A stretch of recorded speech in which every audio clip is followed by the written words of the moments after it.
Olha, a gente está vivendo numa era de muita pressão por resultado imediato, investidores, boards, conselhos, sempre medindo sucesso por ganho de curto prazo, deixando em segundo plano os valores como sustentabilidade, inovação, desenvolvimento humano, diversidade, inclusão, enfim. Ainda mais agora, né? Você sabe bem o que tem acontecido no contexto das organizações revendo suas políticas.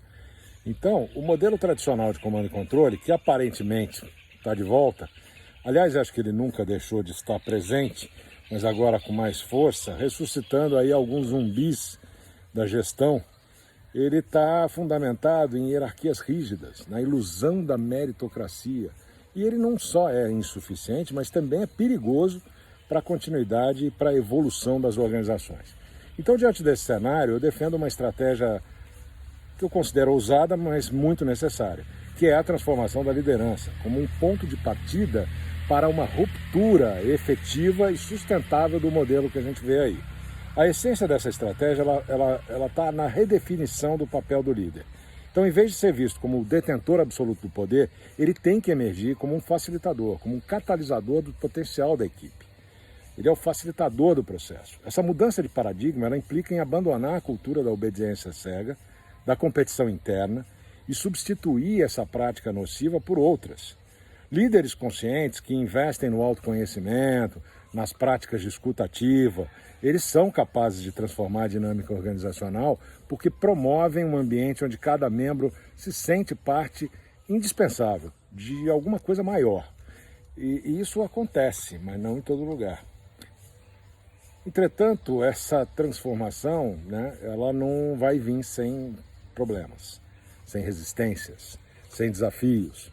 Pressão por resultado imediato é forte. E aí o que acontece? O medo de perder a posição, de ser julgado pelo outro, impede que os líderes se arrisquem em novas abordagens. Então, para enfrentar essa resistência, é fundamental que essa transformação da liderança ela seja acompanhada de um reenquadramento estratégico daquilo que significa resultado. Não é lucro, meta batida, entrega como objetivo final, e sim como consequência. Então, em vez de focar exclusivamente nos ganhos rápidos, a gente precisa demonstrar que a criação de valor sustentável, que leva em conta os indicadores de bem-estar, de inovação, de impacto social, pode sim, a longo prazo, proporcionar retornos mais robustos e resilientes, que deem conta dessa situação que a gente está enfrentando aí. Existem alguns estudos de caso e alguns exemplos de organizações que já adotaram modelos mais colaborativos. E eles podem servir como prova de conceito para convencer aqueles mais céticos. E eu acabei de publicar um artigo sobre esse tema, falando sobre cultura de flow, no LinkedIn e no Substack, com alguns casos, inclusive. Dá uma olhada lá. Então, uma medida drástica, mais necessária, ela implica em descentralizar a tomada de decisão. Quando o poder é dividido ou distribuído, ele estimula a autonomia das pessoas. Ele cria um ambiente onde a criatividade e a inovação surgem de forma natural, que é isso que a gente espera, né? E essa abordagem, não só ela diminui os riscos de uma cultura autoritária, como também torna a organização mais adaptável às mudanças e aos desafios externos que cada vez, a gente está vendo aí, estão aumentando mais. Implementar células que sejam autogeridas, adotar metodologias ágeis, reformulação das métricas de desempenho, tudo isso já vem sendo testado, mas eu não tenho visto resultados consistentes em todos os lugares. São iniciativas meio que isoladas, Elas precisam passar a valorizar o impacto coletivo, a sustentabilidade. Elas são estratégias que, embora sejam desafiadoras, elas podem reverter a visão imediatista que domina o mercado. Então, OKR, KPIs e etc. são ótimos, mas a gente precisa de mais do que isso. Então é importante também que os líderes estabeleçam uma comunicação transparente com os stakeholders, não com os stockholders, que sejam conversas honestas, que apresentem a visão de longo prazo, os benefícios da transformação interna que ajudam a alinhar as expectativas de quem investe e também dos conselhos e também de todo mundo que faz parte da comunidade da organização.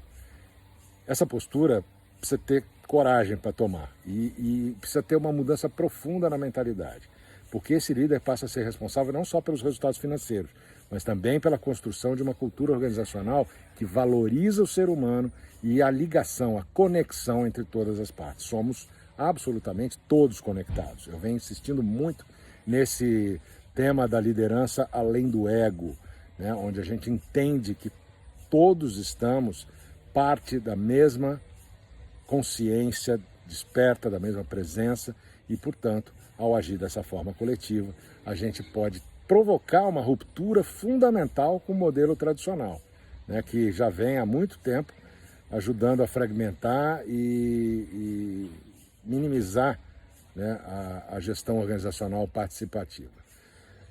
Olha, outra coisa, o líder que assume um papel que vai além da lógica do ganho pessoal e do comando absoluto, ele é o agente de mudança que é capaz de inspirar e mobilizar todo mundo para a construção de um futuro realmente diferente.